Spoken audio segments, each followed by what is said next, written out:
Good, welcome everyone. Good afternoon. Welcome to the Belgian Parliament.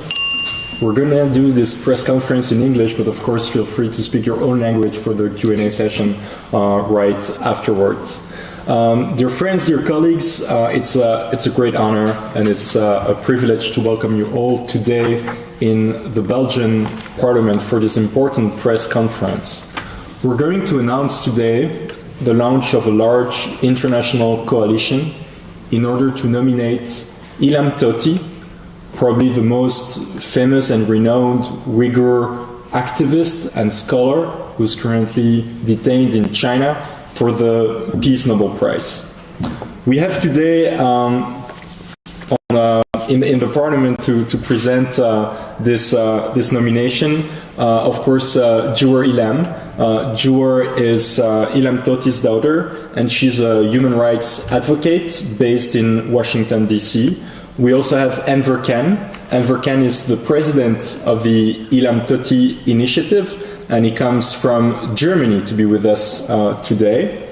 On my left, Vanessa Frangville, professor of China Studies at the Université Libre de Bruxelles, University of Brussels. Vanessa and I actually launched this coalition together in order to join forces between the academic but also the political world. And finally, Jewher Ilham, who's an independent Uyghur researcher. Thank you all for being here today in order to announce this important nomination. Ladies and gentlemen, this date is no coincidence. Today is a very special day.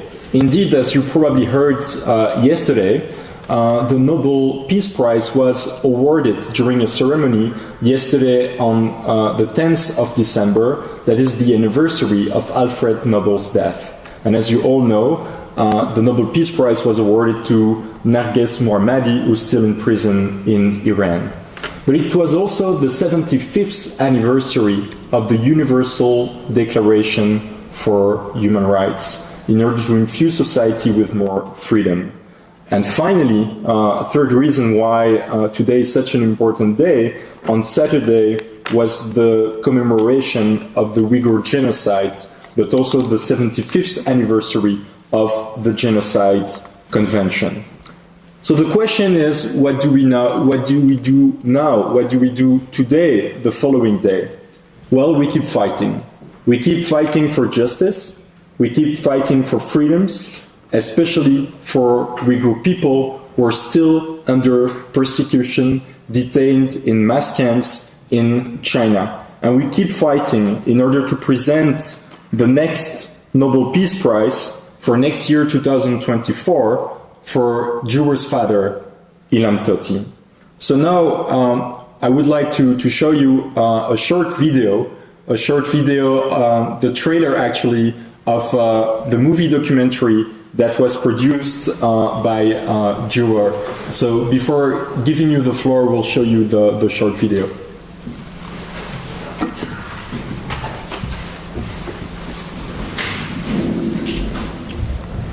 İnsan boğanlıqdır, bir Uyghur boğanlıqdır, bir de kız boğanlıqdır. Bu iş, ben herkese akam kılıp korktum, bunu iş arlaşkım yok desem olmaydı da. 小孩，我相信他的样子，他会成为一个有道德、爱这个民族。 I interviewed 300 Uyghurs. People trust me. It's part of my life. Ma tahmin qilib çünki dadamni men sababli anda turmada qiyinchiliklar o'ldirib etganligi. Yani birisi ağırlık kılıçlansın, siz için sizden karındaşlara ayağları turmayasın. Buyur.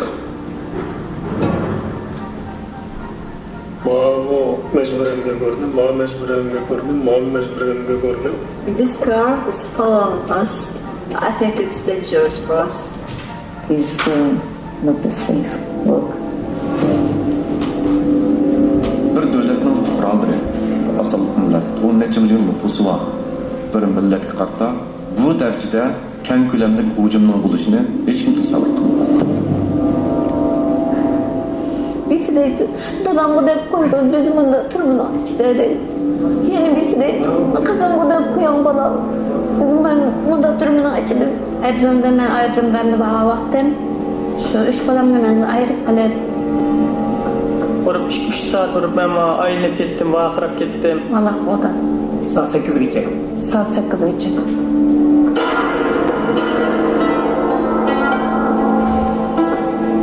Tehditler pek köp oldu. Ben kovalık şeyine başlayan vaxtımda bu hazır kadar toxtatmadı. Daim bir spotan tekim var. Toxtap kalmayayım. The Chinese government recently said all of those people have graduated from their re-education center. Have they? Where are they?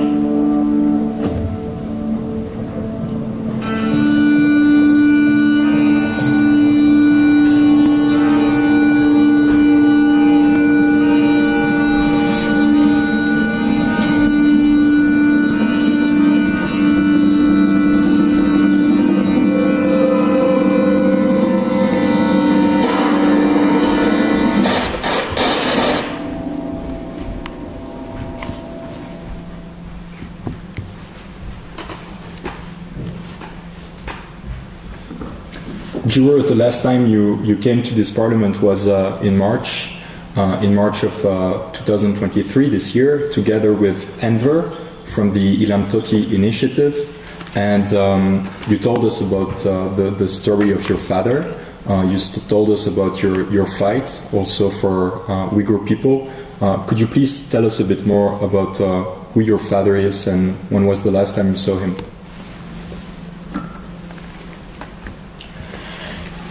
Time flies. It's December 2023 now, and just in a little over a month it will be 11 years since I have seen my father, and we're about to celebrate 10 years anniversary for my father's detention, and how I wish I don't have to celebrate such a day. We normal people will celebrate birthdays, anniversaries of their loved ones being together, or Father's Day, but I haven't been able to celebrate any of those days with my father. And I got married a little over a month ago. My father hasn't met my husband. My father, Ilham Tohti, many of you all who are sitting here have heard of him, but who really is Ilham Tohti? Well, first, his job title, he was an economics professor at Minzu University in Beijing. But what did he do? Why did he end up, being separated from his family? My father dedicated his life to advocate for equal rights for the Uyghurs. Since before I was born, since the 90s, when he was a student, he was always very vocal about educating the Uyghurs of our own history and of what's happening to our people and how we can better improve our lives for the Uyghur people in the Uyghur region. And after he became a professor, he did everything he could to teach his students no matter what their ethnic or cultural background was from. He wanted to teach what he had learned and how he thinks could improve our people's lives. And since my father's arrest, the situation of the Uyghur people have only gotten worse. Before my father was arrested, he was trying to promote ethnic understanding as well, because my father believed all the stereotypes and the persecutions are from misunderstanding, are from stereotypes. Well, stereotypes come from misunderstandings. And he tried to set up a website, uygurbiz.com, to provide a platform where people can freely exchange, comment, and post about our daily lives, our political opinions, our understanding of our own history. But that was so threatening for the Chinese government, because the Chinese government didn't like truth and didn't like truth to be told to people. And the Chinese government didn't have the intention to improve the Uyghur people's lives. Otherwise, we wouldn't have been seeing, now since 2014, the constructions of all those detention facilities.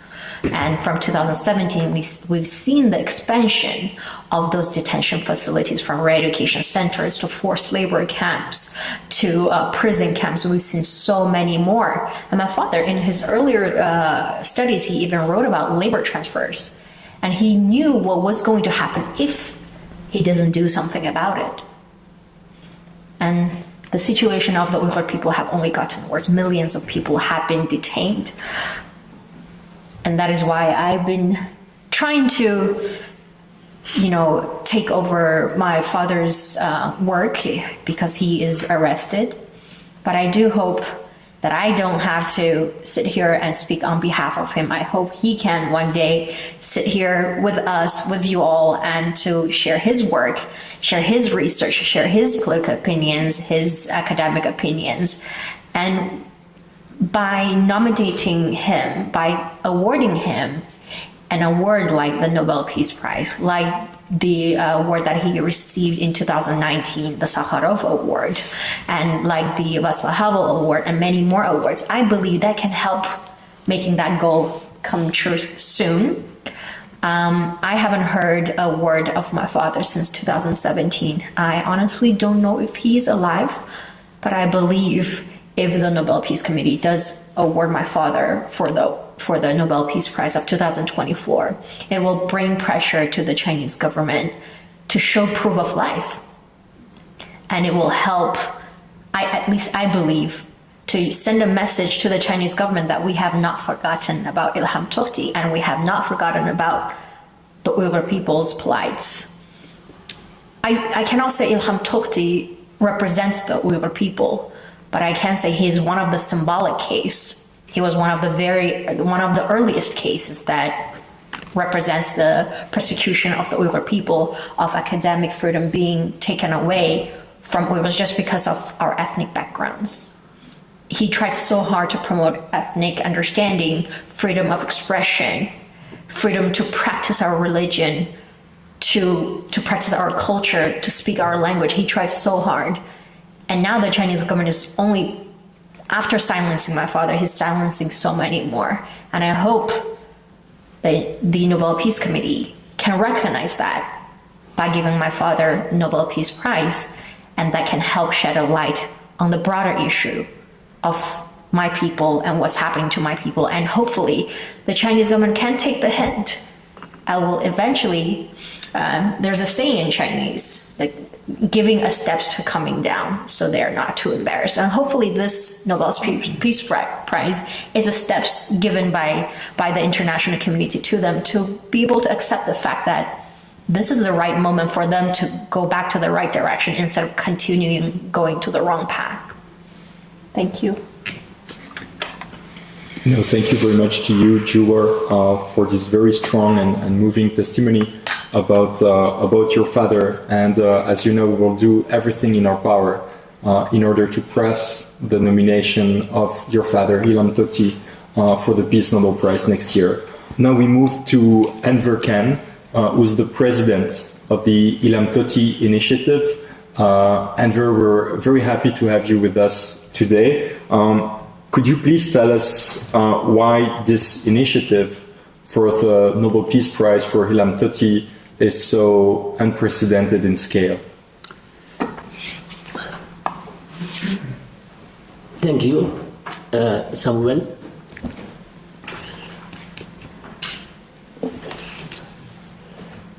Before I answer your question directly, I have prepared a written statement because my English is not so good. Let me read it quickly and then come back to your question. Thank you. The world community owes to award Ilham Tohti with the Nobel Peace Prize for his steadfast work for almost 2 decades against violence, for peace, dialogue, ethnic harmony, stability, and rule of law. Ilham Tohti, with his research and knowledge of the social, economic, and political situation of not only the Uyghur region, but the entire Central Asian region suggested the best realistic ways of solution of the problem. Thus, he attracted and received support of many Chinese intellectuals in Beijing, but the Xi Jinping regime was not really interested in a solution. Instead of utilizing his visionary proposals for the good of the citizens, had chosen to silence him behind the bars and decided to step up its policy of suppression against Uyghur and other Turkic peoples of the region to the extent of genocide as recognized by 11 parliaments and 1 government of democracies, and crimes against humanity as pronounced by the United Nations report. Though so far, the UN High Commission for Human Rights has rejected to debate on the issue and take action, the world community have been looking idly, which in return had encouraged China to continue its policy of genocide, which Ilham Tohti knew in advance and tirelessly tried to avoid. As many observers agree upon, we must continue to do our utmost to bring the CCP to justice for the crimes against humanity committed against the Uyghur people and across mainland China. I think one of the ways of bringing China into accountability is at least to award the Uyghur scholar who sacrificed his family, freedom, for justice, dialogue, friendship, and the rights of his people. One day in Beijing, he was on an outing with his wife and children. 3 Han Chinese secret policemen rammed their car into his from the back. "We'll kill your whole family," one of them screamed. Afterwards, Ilham Tohti, in an interview with Radio Free Asia correspondent, said, quote, "Even if I am murdered by secret police, it's not the Han Chinese who killed me, and do not place hatred between the two people, the Uyghur and the Han," end of quote.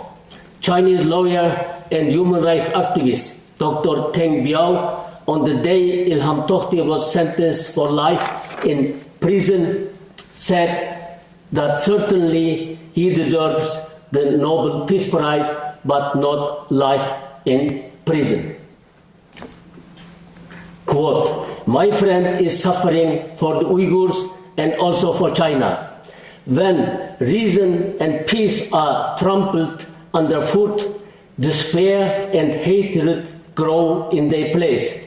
If the world turns a blind eye to it all, the grasping hand of tyranny might reach out towards its freedom too." End of quote. Peace comes with those who believe in the power of the words, possess the courage to use them, and are even willing to sacrifice for it in the fight against autocracy, promoting liberty, equality, and fraternity. Ilham Tohti is one such individual and deserves the Nobel Peace Prize. We believe his example could bring hope to the Uyghurs suffering under the Chinese government's oppression and to the Muslims around the world in their fight for democracy, freedom, and human rights. Thank you. And now back to your question. The Ilham Tohti Initiative is an NGO of volunteers and we have been working for years to get him nominated for the Nobel Peace Prize. And there have been many parliamentarians and scholars around the world, as individuals and sometimes as groups, who nominated him for the Nobel Peace Prize. But now our joint project, joint initiative is unprecedented because it is an initiative of volunteers initiated by yourself, Samuel Cogolati, which I'm very thankful for. And it has an international scope. And up to now, we know hundreds of parliamentarians and scholars have already signed their willingness to nominate Ilham Tohti for the 2024 Nobel Peace Prize.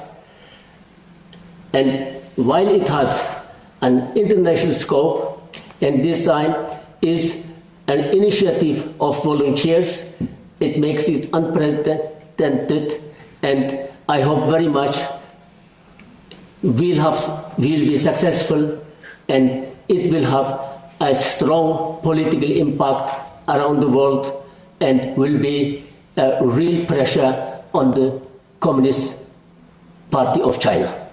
Thank you. Thank you so much, Enver. Thank you also for reminding us that Ilham Tohti is a real symbol of reconciliation, of dialogue and peace between the Uyghur community, the Uyghur people, and the Han Chinese in China. As you know, the Nobel Peace Prize of 2023 was awarded just yesterday during an official ceremony in Oslo, yesterday on Sunday, to Mohammadi for decades of activism, despite spending the last years behind bars in Iran, in the prison of Evin. So today marks a new start. Actually, the first day of a new process for the award of the Nobel Peace Prize of 2024. As you may already know, nominations for the Nobel Peace Prize close at midnight on January 31st. So we have until that day in order to nominate Ilham Tohti as the next Nobel Peace Prize. In terms of criteria, only heads of state, members of governments, members of national parliaments, university professors, judges of international tribunals, or former Nobel Peace Prize can and are entitled to submit a detailed, well-argued application. So that is why we joined forces together with Professor Vanessa Frangville at the Université Libre de Bruxelles. And it was, of course, quite logical to turn to her for help in this fight, in this large coalition, because she was actually the first professor to testify before the Committee on Foreign Affairs here in the Belgian Parliament during the process of the recognition of the serious risk of genocide against Uyghur people. Vanessa is also the founder of the Center for East Asian Studies at the Free University of Brussels. So it's a real pleasure and honor to have been able to build bridges between academic and political communities thanks to her help. Now I would like to give the floor to Vanessa. Thank you very much. Thank you for having us here at the Parliament, and thank you everybody for being with us today. Ilham Tohti's case is unique because he's the most courageous Uyghur scholar I've ever met when I was doing my study in Beijing.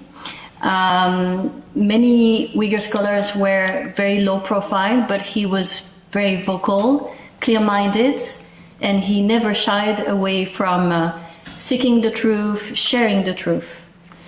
But at the same time, I would like to point to the fact that now we know that his case is also not just unique, it's also emblematic in many ways. Because when you look at it under a new light, since we know what is going on in the region since 2016, we know that Ilham Tohti was eventually the first of hundreds of academics and scholars, intellectuals, who have been arrested in the Uyghur region over the past few years. Even the most moderate and internationally renowned scholars, like for instance ethnologist Rahile Dawood, whom many actually in this room have known or worked with, she also has been sentenced to prison for life, like Ilham Tohti. We have learned this recently. The ULB is actually going, my university is going to award her a doctorate honoris causa this week. So that means also universities mobilize for Uyghur scholars now. Some scholars were even condemned to death, like Cogolati, for instance. So if moderate and enlightened scholars, enlightened voices from the Uyghur region can't be heard, what's left? Here we have to react. Because from this you can understand that choosing Ilham Tohti for Nobel Prize, it's not just about defending academic freedom, freedom of speech, justice, Uyghur rights. It's also about dignity, solidarity, and peace. Because we can't live in a world without academic freedom, freedom of speech, and equal rights for all. So that's why we managed to gather so many signatures from all over the world, because from New Zealand to Japan to the US, from Turkey to Belgium, France or the UK and many other countries, scholars and parliament members have decided to finally unite and break the silence. And among the, I think it's over 180 signatories, which is actually a lot, and I'm sure we'll get more by the end of January. You will find some of the most renowned scholars who have dedicated their life to studying China and the Uyghur region and Uyghur culture, Uyghur people. So that includes, for instance, Darren Byler, Sean Roberts, Ryan Tam, Joe Smith-Finlay, Rachel Harris, to name only a few. There are many other scholars who have signed, but those are maybe the most mediatic that you may have heard their names at some point. But it actually goes beyond the circle of Uyghur studies. It goes beyond the circles of scholars who have worked on the Uyghur region, because our list also includes, for instance, Kenneth Roth, who is a professor at Princeton University, and he was the former director of Human Rights Watch. He also joined us to support Ilham Tohti's nomination. So did Elena Kennedy, who is a famous barrister in the UK, also a law professor and chancellor of Sheffield Hallam University in the UK. Beyond the academic world, we have dozens of parliamentarians across continents who joined us. We have our Belgian Minister for Climate, for instance, Zakia Katabi, and we have 23 other political representatives from Belgium, including Samuel Cogolati, obviously. But our list also includes the first and youngest Japanese MP of Uyghur descent, Arfiye Eri. It also includes Chris Smith from the American Congress, nearly 20 French senators and MPs, and many more. I can't quote all of them. There should be a list circulating, I believe. So academics and politicians live in two different worlds, to be honest, and that's good this way. But we are also citizens of the world, and we hold responsibility for change. And that's why here it was very important for us to gather forces and to do whatever we could do to nominate Ilham Tohti for Nobel Prize 2024. So thank you very much again, Samuel, for joining forces, and I hope more scholars and more parliament members will join us in the next 2 months. Thank you. Thank you so much, Vanessa, and thank you again for the great cooperation. It was quite a big work to get all these nominations. You should know that it's not only a signature, because we heard sometimes, oh, it's again a petition. Well, not at all, because you really have to submit a well-detailed, well-argued application form before the Nobel Peace Prize committee. So it really requires a lot of work, and we really want to thank every nominator, not only for the time and the work that it represents, but also for the guts it takes. Because let's be honest, we're here facing China, and it's of course very sensitive from a geopolitical point of view. As you know, 13 years ago, the last Nobel Peace Prize was awarded to a Chinese national, and China replied with heavy sanctions on Norway.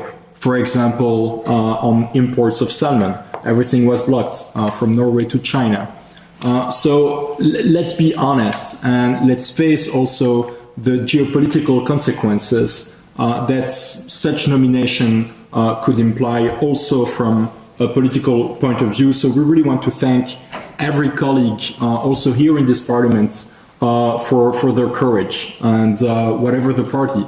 We have the chairwoman of the Foreign Affairs Committee, Elsfano from CDNV. We have the Speaker of the Senate, Stéphanie Dawes from Open VLD. We have representatives of the Socialist Party. So really thank you to everyone who made this possible. We should also thank colleagues in the US Senate, Marco Rubio, the senator from Florida, and also Chris Martin, who was mentioned by Vanessa Frangville, in the Congress, who's the chair of the Congressional Commission on China. In France, we also have Olivier Faure, the president of, or first secretary, as I should say, of the Socialist Party, Yannick Jadot from the Greens, and of course also Clémentine Autain from La France Insoumise. So it's really because all those ministers, legislators, rectors, and professors of university joined forces that we're able to launch this large coalition today. But why do we do that? And that's really the main political message I want to emphasize. When Uyghur intellectuals are silenced by the totalitarian regime of Xi Jinping in China, we have a duty. We have a political but also a moral duty to raise our voices together to defend the freedom of the Uyghur people. And so now I would like to give the last word of conclusion to Jewher Ilham, because she's a great expert of Uyghur origin herself, and we really want her to bring to your attention the current state of play in the Uyghur region. Please, Jewher. Thank you.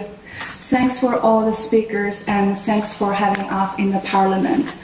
I want to focus on what the EU, what the member of the Parliament can do for the Uyghur in the Xinjiang, in the Uyghur region, and Uyghur in the diaspora. Thanks to the journalists, researchers, advocacy group, and brave Uyghur and Kazakhs who are willing to speak up, more people know what is happening in Xinjiang genocide. Over the last 3 years, Uyghur forced labor has gained significant attention from human rights advocates, companies, and legislators.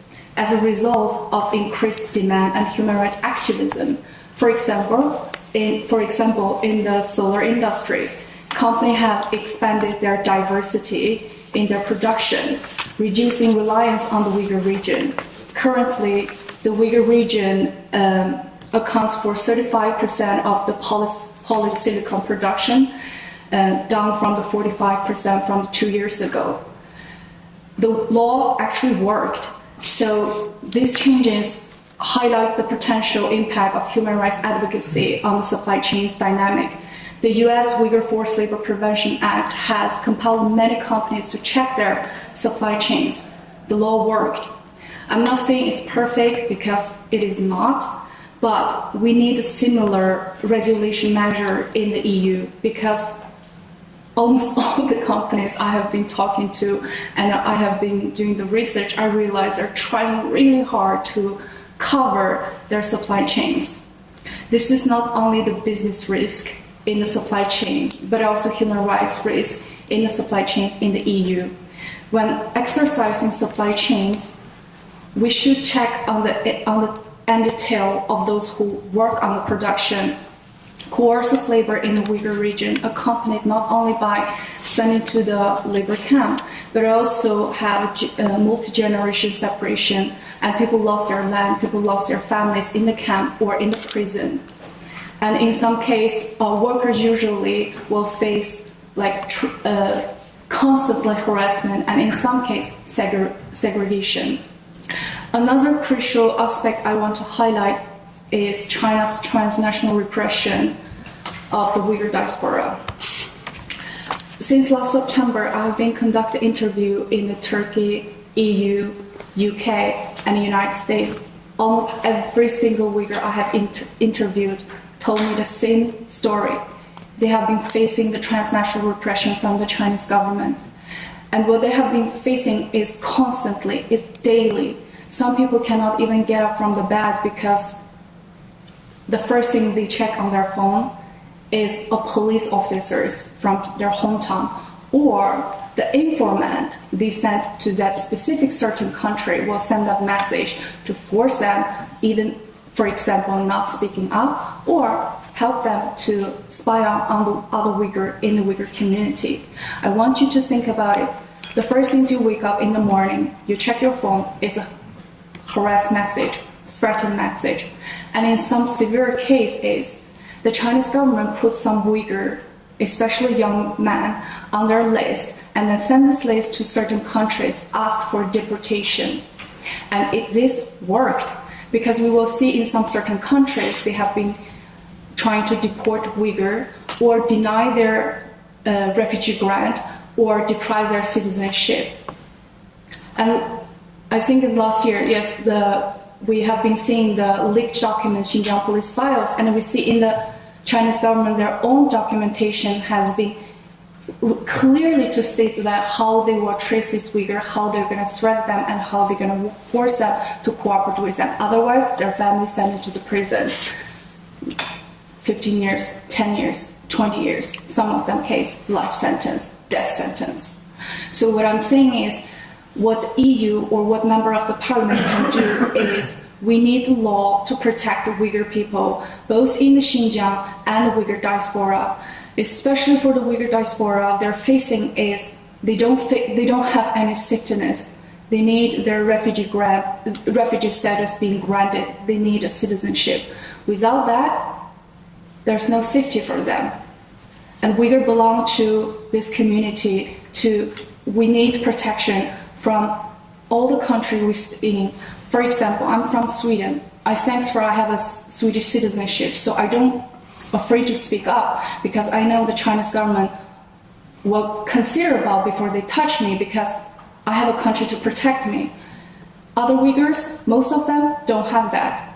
And I sincerely hope in the future EU will follow suit that what Canadian government has been doing for the Uyghur people, grant 10,000 quota for the Uyghur refugees. I'm not saying you need to give us 10,000. Members sometimes doesn't matter, but what is important is if you save one life, you're saving one family. Thank you. Thank you so much, Nirol. And now we have a few minutes for questions from journalists. And then, of course, there will be coffee and sandwiches served outside the room. And, of course, our excellent guests will be free for some interviews if you wish. But please raise your hand if you have questions. Et n'hésitez pas à parler en français aussi si vous le souhaitez. Please, Finbar. Is this working? Yes. Hi, I'm Finbar from SCMP. Last week in Beijing, the Chinese government was lobbying Charles Michel and Ursula von der Leyen to drop the bilateral sanctions, which were, of course, put in place by the EU because of the human rights violations in Xinjiang. So this is obviously a topic which is under current debate. I'd like to ask the experts what will be your message for those European leaders And just a second technical question on the actual process of this. You have a letter or a statement with 180 plus people, but it hasn't been submitted yet. It will be submitted at the end of January. And what more are you just trying to get as many signatures as you can before you do submit that? Thank you. Maybe quickly on the first practical question, and then I will leave the floor to our guests. But it's quite difficult actually, because everybody, every signatory, every nominator needs to submit an individual application in order to nominate Ilham Tohti for the Nobel Peace Prize. And that needs to be done indeed by the 31st of January. So indeed what we have now, it's a large coalition of 180 ministers, parliamentarians, professors and rectors of universities who accept to do that process and who have engaged in the nomination process, and so they will do so by the 31st of January next year. But what we really hope is that indeed the coalition can grow even further. We already have 26 countries, but every day I can tell you that we gain new interest from other people, from new horizons, from other political parties, from other parts of the world. We were extremely happy last week with, for example, new nominations coming from Paraguay, because it was the first country from Latin America. So what we really try to do is by the 31st of January to have the largest coalition possible in order to nominate Ilham Tohti for the Nobel Peace Prize. We know that he's often cited now in the top 3 of favorites for, the next award. But we really want to mark this occasion with the largest coalition possible. Now, maybe regarding the sanctions, looking at the experts, maybe you, Jewher, and then Vanessa? So the sanction was in place because of the human rights violations taking place in the Libre region. And the human rights violations are still being taken place in the Uyghur region. So I think that's pretty straightforward. If the human rights violations are not continuing, of course, the sanctions can be lifted. And of course, it can be negotiated. But if the Chinese government hasn't done anything with the right intention to start improving the conditions of the Uyghurs, why, excuse my language, the audacity for asking the sanctions to be lifted? That's my response here. Yeah, and as a scholar of China and a Belgian citizen as well, and a French citizen, so let's say an EU citizen, if I had one message for our government, it would be China is much weaker than it was 5 or 6 years ago in terms of economy, in terms of the international image, because of everything that COVID, Hong Kong, the Uyghur region, and so on and so forth. So it is not the time to lift sanctions as long as the situation has not changed, and it is not the time to think that we are in the weakest position during these negotiations. That's the opposite. We are in a strong position. China needs us as much as we need it. And this is very important when considering official visits to China, official discussions, different platforms that are opened between Belgium and China or other European countries and China. And the second message I would like to share with them is that China's strategy has always been the divide et impera, which means divide to govern. And so when China is approaching one country in Europe with one specific offer, it's always suspicious. It plays the game of dividing the EU around specific issues related to human rights, but also many other economic, political issues for which China wants to gain favor for. And it's not by chance that China is not coming to Belgium for investments and other very attractive efforts, but it's just the window. It's poudre aux yeux. and we should be aware of the situation now in China, which is definitely getting worse. Enver, last word? Yes. Thank you. Related to your question, what we expect from the EU leaders, my expectation, my wish, not only from the EU leaders, but from all leaders of the democracies, and also to add what Samuel said, that 13 years ago, when Liu Xiaobo was awarded, China, not as strong as now, reacted very harshly, and now we have to consider the geopolitical situation. Samuel said, China is expanding westward and even wants to replace the world order. If the democracies don't join forces and be strong against Chinese expansion, in this case, be able to award a human rights freedom fighter like Ilham Tohti, China will come. China would expand. And it's, I think, correct time to see the danger the CCP is posing for the world freedom and begin with awarding people like Ilham Tohti to say stop to the Chinese expansionism. Thank you. Thank you so much, Enver. And maybe to add a quick personal note, as you know, Finbar was sanctioned with my family in 2021, and I know that my own sanctions were the topic of discussions in the process of negotiation on the investment treaty between the EU and China. But really, my main call is that I really don't care about the sanctions that was imposed by China. Really, what I care about here is that the mass atrocities, the mass camps against Uyghur people in the Uyghur region stop. That's really our main concern, and that's really the main message that is also behind today's initiative. Maybe another question? Oui, je vous en prie. Would like to know if you have felt Chinese pressures since you have begun with this committee for the I think it's a question for you. Yeah.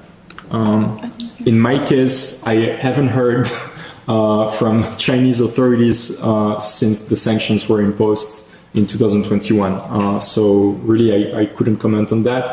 And in any case, at least from my perspective, I haven't felt any type of specific pressure from China. Not more than usual. And could it be a problem if you are not sure that Ilham Tohti is alive? So for your first question, just a couple of weeks ago, the state security officials have visited my mother in Beijing, asking her to convince me to go back to China, and that it will be safe for me to go back, and if I go back, they will release my father. So they said something like that, and that also pressured my mother to convince me to stop my advocacy work for my father. And they have shown my mother a video or a picture of me doing advocacy work. I'm not sure which picture it was or which video it was. My mother was very concerned and has been reaching out to me and wanting to prevent me from coming to this Europe trip. But it's nothing new. They have always been pressuring my family different ways. They used to pressure my family because of my father. Now they pressure them because of my advocacy work for my father and for the Uyghur Forced Labor work. What was the second question? Well, could it be a problem if you are not sure He's that not alive. Ilham Tohti is alive? I personally believe he is alive, although I cannot be 100% sure and confirm it. Although one thing I've learned about the Chinese government that they have been doing pretty well is that when someone passed away, like a political prisoner, they have been honest about it That's one thing that they're honest about usually. They have been claiming my father is still alive. When I work with the special UN rapporteurs and whether various other nonprofit organizations too, and including EU delegations, they have initiated to ask for updates from my father, and the answers have been my father is alive, although we don't have the proof of life at the moment. So one of the reasons I would like my father to win the award is that I believe this can pressure the Chinese government to show proof of life.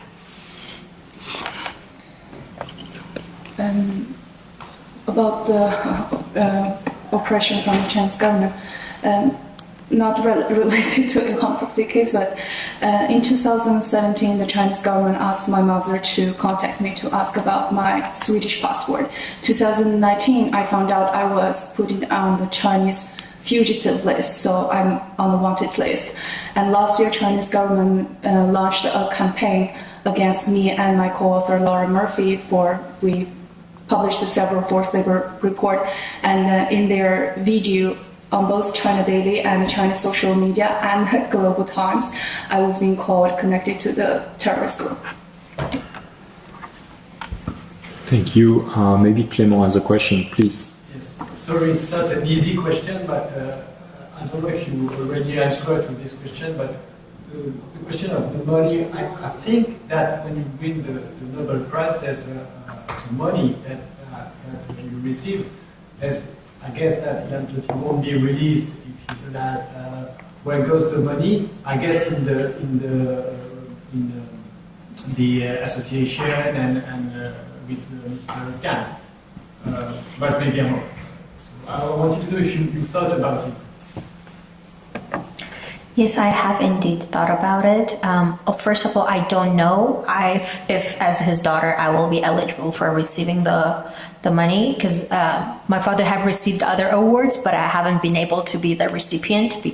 They needed a consent letter from my father. So I'm not sure the policies for the Nobel Peace Prize, but if I am able to receive it, it has been a goal for me to create an organization to promote my father's work in the US, and the money will be the funding for the organization. Yeah, that's the current plan, if it's possible. Yeah. Thank you, everyone. If there are no other questions, yes, maybe a last one from Finbar. Yeah, sorry. I just wanted to know, have you tried to get buy-in from the European Union to support this? And is it the intention to go to sort of bigger powers like that, the United States government and so on?